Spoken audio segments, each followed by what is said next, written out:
Welcome to another planning session where we use real life experiences and interest based learning to teach our lessons. So, this week for social studies, we're focusing on understanding types of communities, and we're going to be doing this through real life. We're going to be looking at rural communities, suburban communities, and urban communities. Day one is going to be your notice day. It's all about slowing down and really looking at where you live. So before your child learns the names and definitions of the community types, they're going to observe their own community. The first step, take a walk through your neighborhood.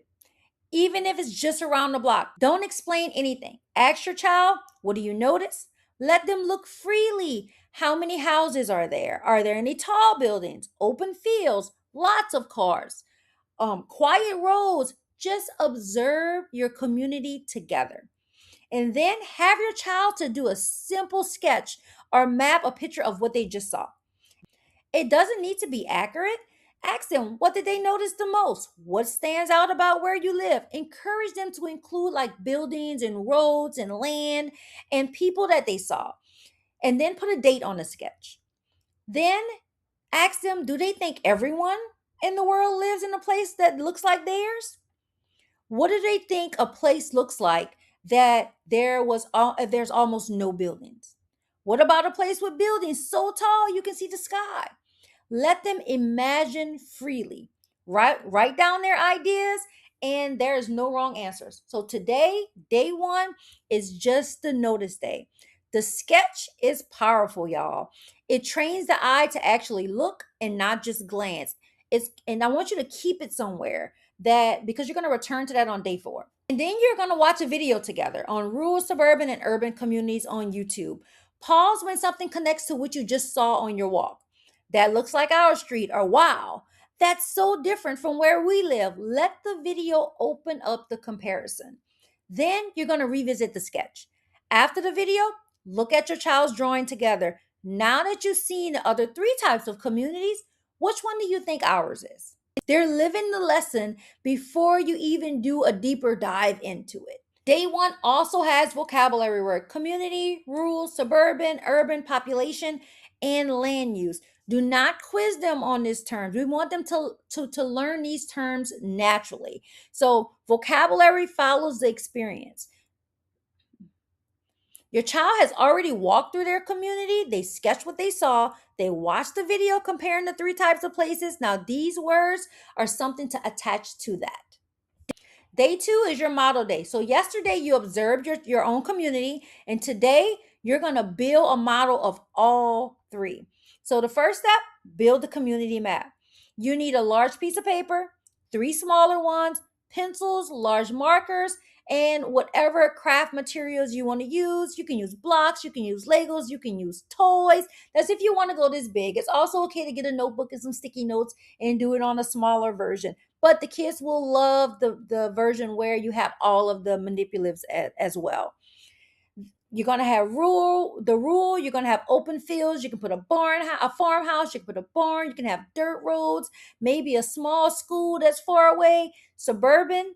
You're gonna have rows of houses, a school nearby, a park, a shopping center, roads and cars. Urban. You're gonna have tall buildings, apartments, busy streets, bus or subway, lots of people close together.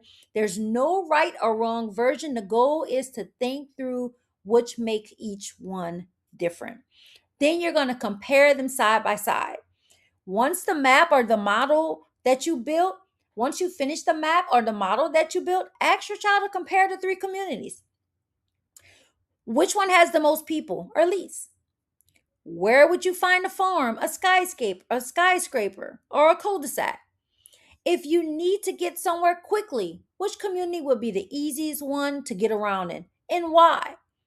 Step three, Google Maps. Step three, we're going to use Google Maps. Open Google Maps or Google Earth together and search your own address first. Then I want you to zoom in, look how your community looks from above. Then search one in a rural area, farmland, or in the Midwest, and then a suburban neighborhood. Then you're going to ask your child, what do you notice from up here that you couldn't notice from on the ground? Day 2 is going to continue with a type of community for kids video. And then you're going to ask the question after the video, if you can design your own community from scratch, what would it look like?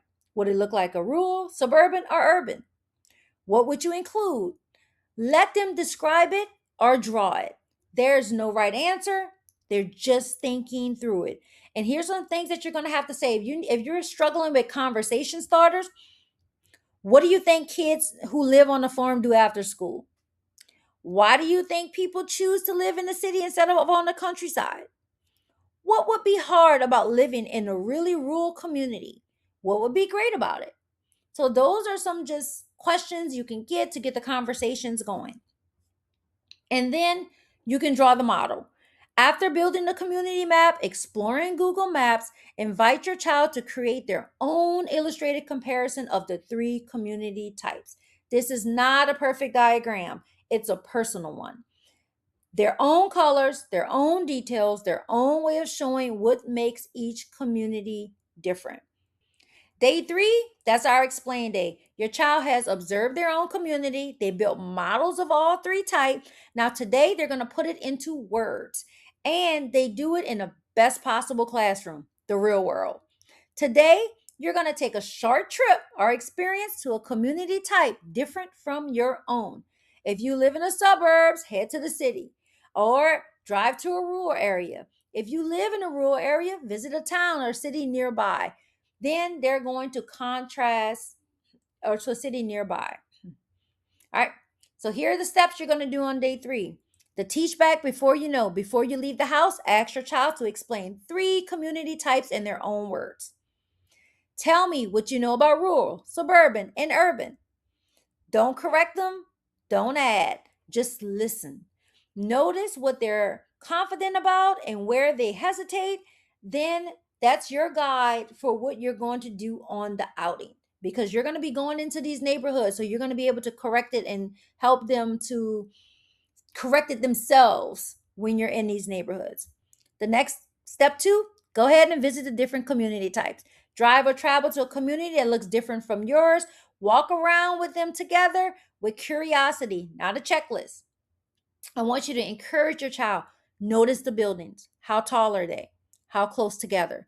Notice the land. Is there an open space? Parks, farms, parking lots. Notice the people. How many are around? How do they get around? How are they getting to places? Notice the sounds. Quiet and still. Is it busy? Is it loud? And ask them, does this feel rural, suburban, or urban to you? What makes you say that? Step 3, one big observation. Before heading home, ask your child to name one thing about the community that is completely different from yours and the one thing that's the same. Write them both down. This is the beginning of real comparative thinking. Even a short drive to a suburban neighborhood into a downtown area or a farmland is enough to contrast a meaningful observation. The distance don't matter. The noticing does. On 3, we're going to watch video on rural, suburban, and urban communities. And this is one you're going to watch after the outing so your child can connect what they saw in person to the on-screen examples. Then teach it back round 2. After the video, ask your child to explain 3 community types one more time, but to someone new. A sibling, a grandparent, a neighbor. Pretend they never heard of rural, suburban, or urban. Explain it to them using something that they saw today. Explain it to them using something that they saw today. Listen for the growth from this morning's version, and it's going to be noticeable because they lived it. For your community outing, here's some things you should bring.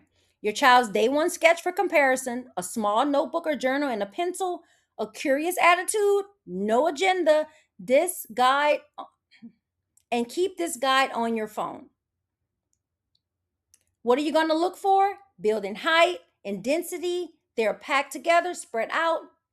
Types of roads, highways, side streets, dirt roads, or bike paths. Green space, parks, fields, forests are almost none. Businesses and services, what kinds of shops, schools, or farms. Ask, what is the biggest difference between here and our community? What do you think kids live here do on a Saturday morning? Would you want to live here? What would you do? What would you love about it? And what would be hard? These are all some things, these just to get you ready for the community, before the community outing. I love to have my child to have some kind of writing, so I always include an optional writing in all of my plans. The prompt is there are three types of communities: rural, suburban, and urban.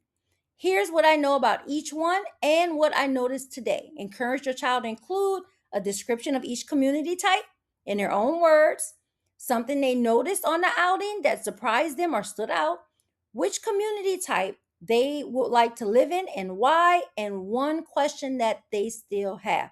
Spelling and grammar is not a priority today. Understanding it is.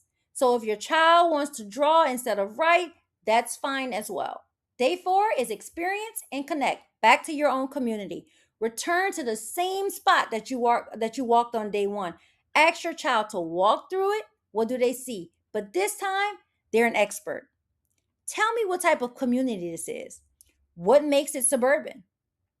What would you need to change for it to be urban? What would you look like? What would it look like if it was rural? Let them lead.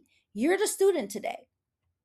Some other things they can do: they can interview someone in their community, find somebody in the community to have a short conversation with, such as a neighbor, a shoe keeper, or a family friend.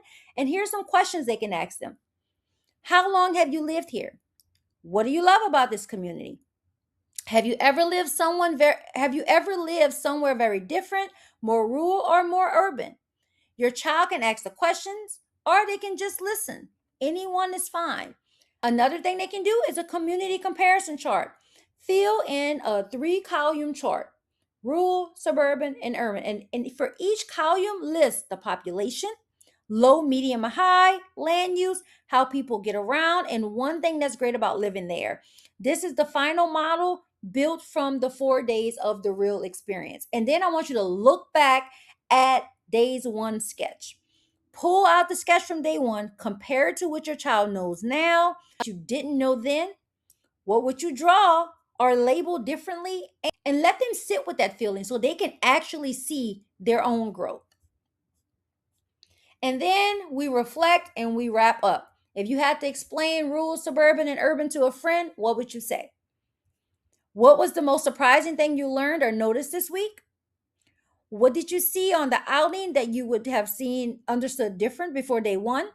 What type of community would you most want to live in, and when you grow up, and why? What do these three types of communities have in common, no matter how different they look? Some other things they can do: they can teach someone else, they can draw a final diagram, they can record an explanation, or they can write a summary.